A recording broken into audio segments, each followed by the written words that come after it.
Good morning students. आज 20 अक्टूबर 2020 है।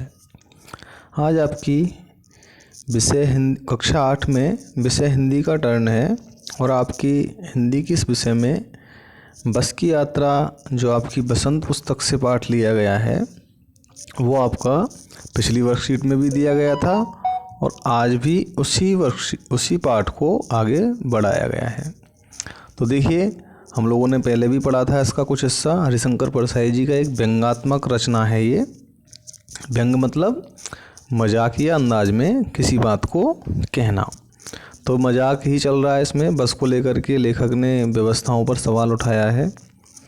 तो हम आज की वर्कशीट कंप्लीट करते हैं। देखिए यहाँ इधर ये आपकी आज की वर्कशीट है और सबसे पहला काम हमारा क्या होता है, हम यहाँ पर अपना नाम लिखेंगे और यहाँ अपने क्लास टीचर का नाम लिखेंगे। ठीक है बच्चों, तो चलिए देखते हैं हम आज की वर्कशीट के और फिर उसको प्रश्न उत्तर भी करते हैं। ठीक है बच्चों, उससे पहले मैं आपको याद दिला दूँ, कोरोना से बचाव के लिए आपको लगातार समय समय पर अपने हाथ धोने हैं साबुन से और मास्क का प्रयोग करना है। अपने घर वालों को भी इस बारे में बताना है।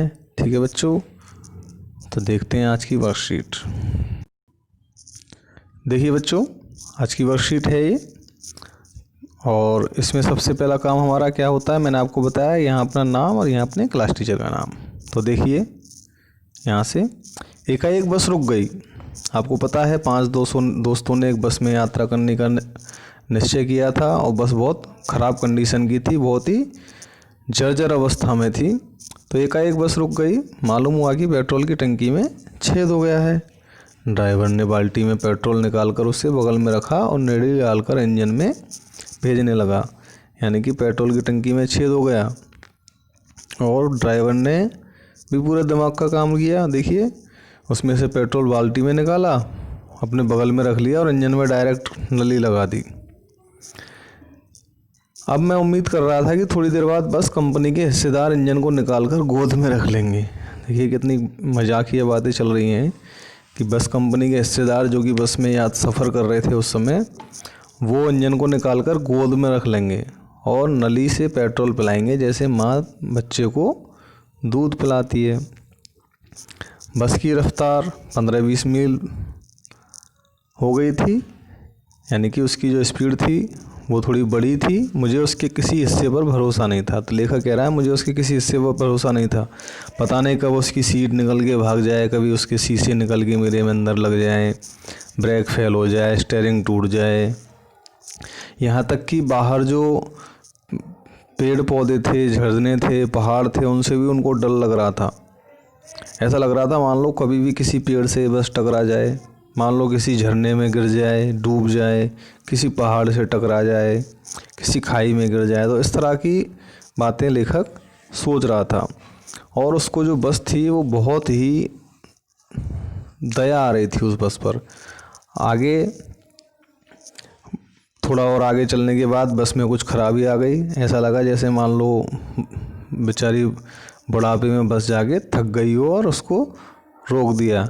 फिर उसको बस का जो हिस्सेदार था उसने उसको खोल करके उसको ठीक किया। फिर वो आगे रेंगने लगी, यानी कि वो धीरे धीरे चलने लगी। तो देखते हैं बच्चों, हम इसके प्रश्नों को देखेंगे। उससे पहले आपको मैं एक चीज़ बताऊं। देखो इस तरह से ये जो पीले कलर से अंडरलाइन जो शब्द हो रहे हैं, ठीक है, उनकी हम यहाँ पर आपको अर्थ दिए गए हैं। जब आप अपना प्रश्न उत्तर करके भेजा करें तो बच्चों अपनी कॉपी में इनको भी लिखा करें। ठीक है, ये भी चेक किए जाएंगे, ध्यान रखना है इस बात को।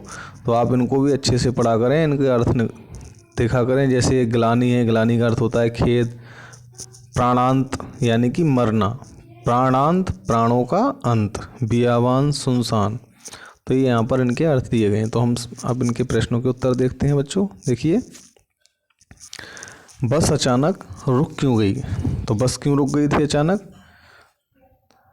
बस अचानक क्यों रुक गई थी? क्योंकि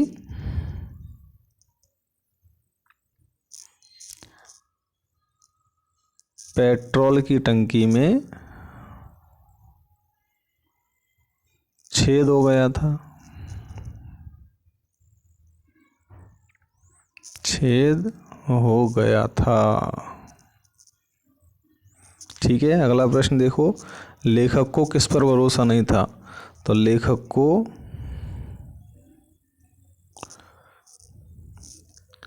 बस के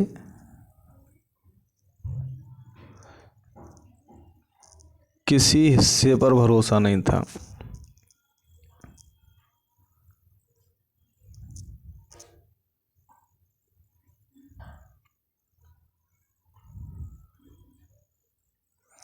लेखक को बस के किसी हिस्से पर भरोसा नहीं था। देखो ये वाला जो आंसर है ये ऊपर वाले का है, ये इसका आपका दूसरे प्रश्न का आंसर है। ठीक है, और क्यों भरोसा नहीं था? क्योंकि कभी भी कोई भी हिस्सा टूटकर निकल सकता था, खराब हो सकता था। ठीक है, इसलिए। और इसका आंसर आप यहाँ से ऊपर से भी देख सकते हैं। देखो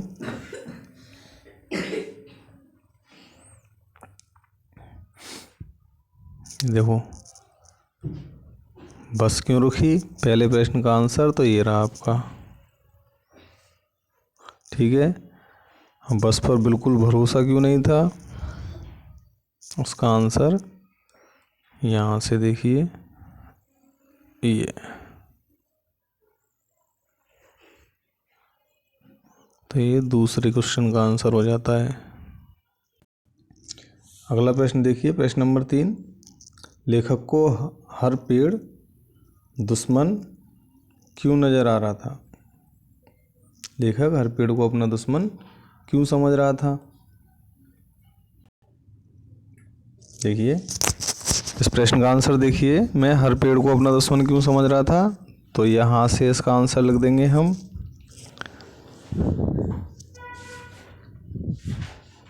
यहाँ से यहाँ तक।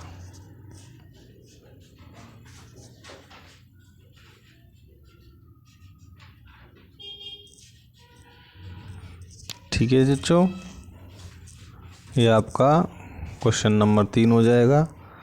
आगे देखिए, प्रश्न नंबर 4, लेखक ने बस को बेचारी क्यों कहा है? तो बस को बेचारी क्यों कहा है? क्योंकि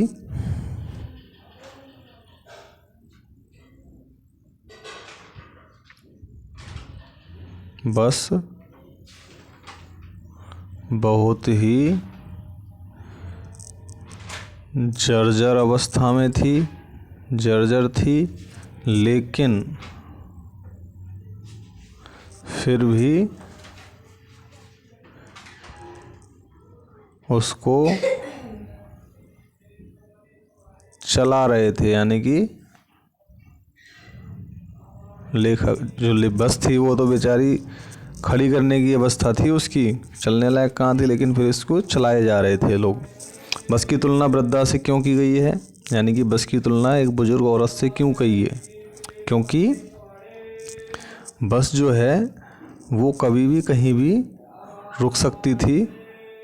तो ये जो प्रश्न है इसको आप अपने शब्दों में लिखेंगे, कि अपने शब्दों में। मैं आपको हिंट दे देता हूँ कि बस की तुलना वृद्धा से, वृद्धा यानी कि बुजुर्ग औरत,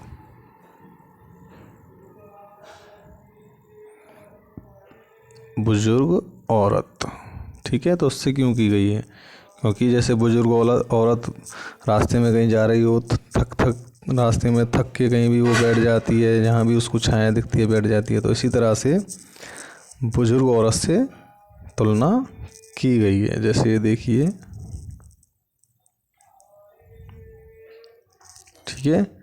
तो इस तरह से आपकी वर्कशीट कंप्लीट होती है। अपना काम कम करके और जल्द ही अपने ग्रुप में सेंड कर दे, जिससे आपकी अटेंडेंस लग सके।